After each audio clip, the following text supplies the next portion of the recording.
नमस्कार प्रिय दर्शकों, एक बार फिर आपका स्वागत है हमारे YouTube चैनल कटारे ज्ञान गंगा में। आज फिर एक नई कहानी, एक नया वीडियो लेकर भक्ति और चिड़िया वाली बूढ़ी माँ की कहानी हम आप सभी को सुनाने वाले हैं। यह एक सच्ची कहानी है। दोस्तों, कौन है यह चिड़िया वाली बूढ़ी माँ? क्या है चिड़िया की कहानी? आइए जानते हैं इस कहानी के माध्यम से, इस कथा के माध्यम से।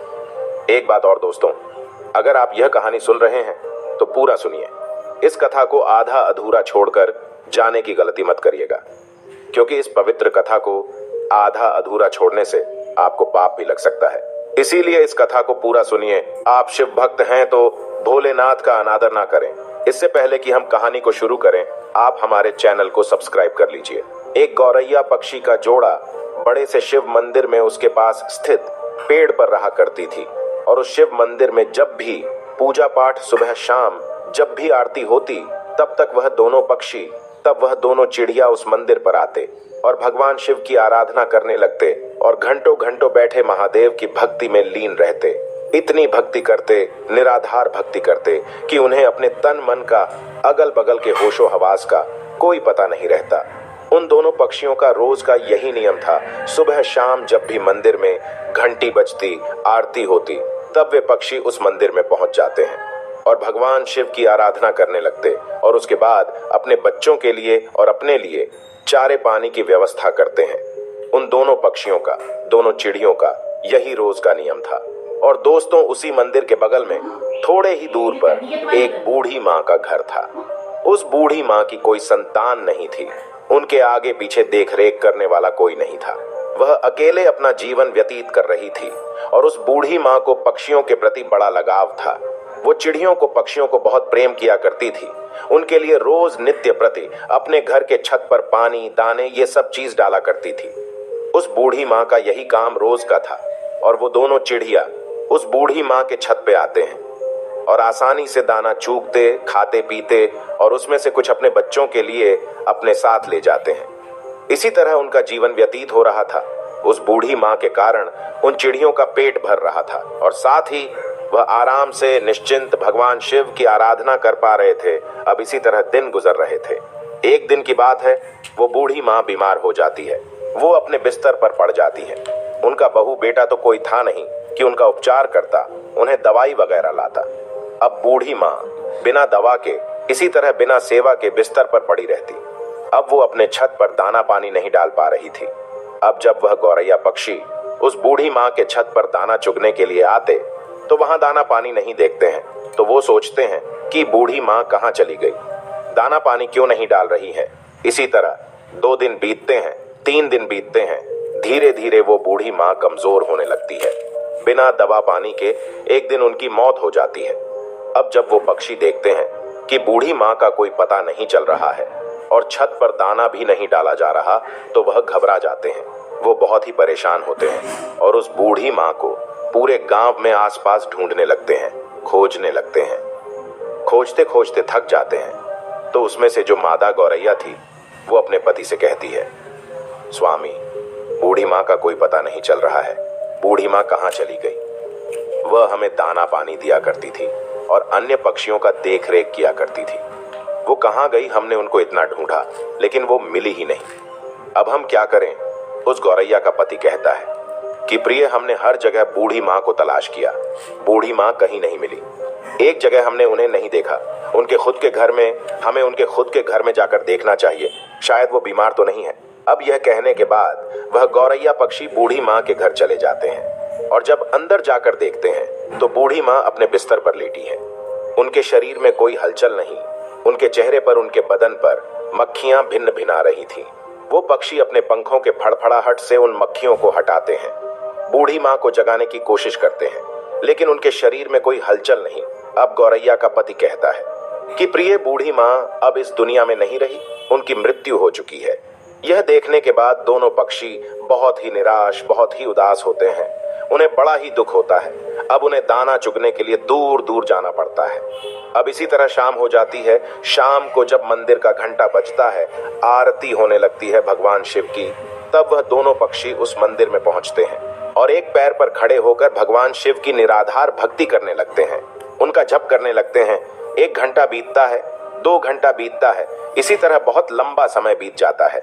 इसी तरह बिना खाए पिए लगातार महादेव की भक्ति करते रहते हैं। ऐसा करते करते 1 महीना बीत जाता है। उन पक्षियों ने महादेव की भक्ति करना छोड़ा नहीं, महादेव की भक्ति करते रहे। ये देखकर महादेव भोलेनाथ बहुत ही प्रसन्न होते हैं और उन पक्षियों को दर्शन देते हैं। कहते हैं कि हे गौरैया, तुम्हें क्या चाहिए? तुम जो मांगोगे मैं वो दूंगा। मैं तुम्हारी भक्ति से, इस अखंड भक्ति से बड़ा ही प्रसन्न हूँ। छोटी सी जान होते हुए अपनी क्षमता से बाहर भक्ति की है, इसीलिए मैं बहुत ज्यादा प्रसन्न हूँ। तुम जो मांगोगे मैं तुम्हें दूंगा। तब गौरैया ने कहा, हे प्रभु, हमें कुछ नहीं चाहिए, हमें बस एक चीज चाहिए। आप हमारी उस बूढ़ी माँ को, उस पुण्य आत्मा को फिर से हमें लौटा दीजिए, उन्हें जीवित कर दीजिए, बस हमें यही चाहिए। भोलेनाथ ने कहा, हे पक्षियों, ये सृष्टि का नियम है। अगर जो मर जाता है वो कैसे जीवित हो सकता है? मैं सृष्टि के चक्र में कैसे बाधा बन सकता हूँ? तुम और कुछ मांग लो। तब उस चिड़िया ने कहा, नहीं भोलेनाथ, हमें कुछ नहीं चाहिए, हमें बस हमारी बूढ़ी माँ चाहिए और कुछ नहीं। आप हमें वापस कर दीजिए। तब भोलेनाथ ने कहा, पक्षियों, अब वह बूढ़ी माँ का शरीर गल चुका है, उसमें से कीड़े निकलने लगे हैं, उनका शरीर छत बिछत हो गया। मैं उन्हें कैसे जीवित कर सकता हूँ? उनका शरीर ही ठीक से नहीं रहा तो उसमें प्राण कैसे फूंकूं? तब वो दोनों पक्षी, दोनों पति पत्नी हट करने लगते हैं और कहते, हे प्रभु, आपने हमें वचन दिया था कि तुम जो मांगोगे मैं दूंगा, तो प्रभु आप अपने वचन से पीछे हट रहे हैं। हे भोलेनाथ, आप अपने वचन से फिर नहीं सकते। तब महादेव ने कहा है, हे पक्षियों, तुम्हारे हट के आगे मैं विवश हूं और अपने वचन के आगे। अब इस प्रकार भोलेनाथ ने उस बूढ़ी माँ के छत बिछत शरीर को सही किया और फिर उसमें प्राण फूंक दिए। अब इस प्रकार वह बूढ़ी माँ फिर से जीवित हो गई। अब अपने सामने भगवान भोलेनाथ को देखकर वह बूढ़ी माँ भाव विभोर हो जाती हैं, बड़ा ही प्रसन्न होती है। कहती हैं, हे प्रभु, मेरे जन्मों जन्म के दुख, जन्म जन्म के पाप आपके दर्शन मात्र से कट गए। आपने मुझे दर्शन दिया। हे प्रभु, मैंने ऐसा क्या पुण्य किया था कि आपने मुझे जीवित कर दिया? तब भगवान शिव ने कहा, हे बूढ़ी माँ, तुम्हें मैंने तुम्हारे कारण नहीं जीवित किया है, मैंने तो तुम्हें उन दोनों पक्षियों के लिए जीवित किया है।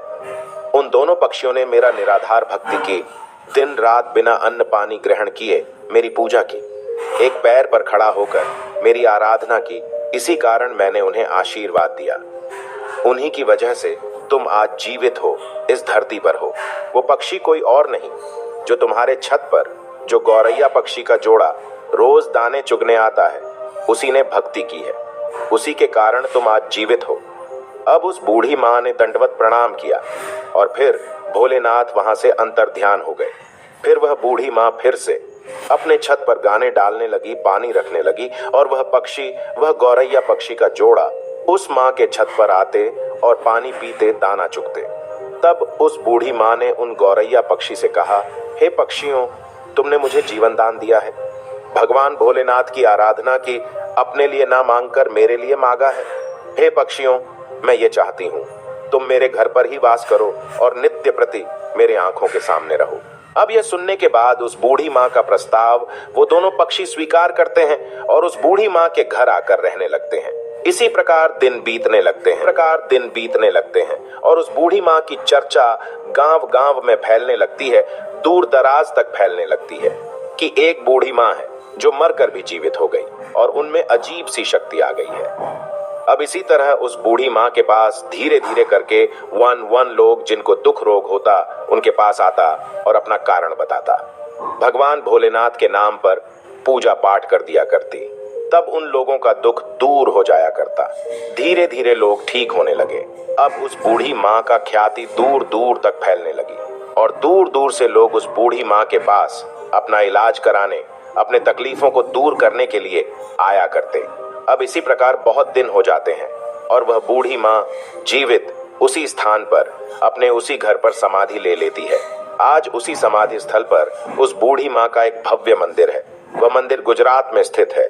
चिड़िया वाली माँ के नाम से वह मंदिर जाना जाता है। उस मंदिर पर आपको गौरैया पक्षी का जोड़ा हमेशा देखने को मिलेगा और दोस्तों, उस मंदिर की दूर दूर तक ख्याति है।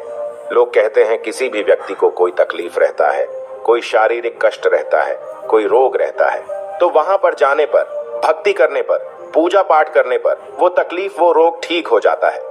दोस्तों, एक गौरैया पक्षी ने उस बूढ़ी माँ को कैसे अपने अखंड भक्ति से जीवित कर दिया।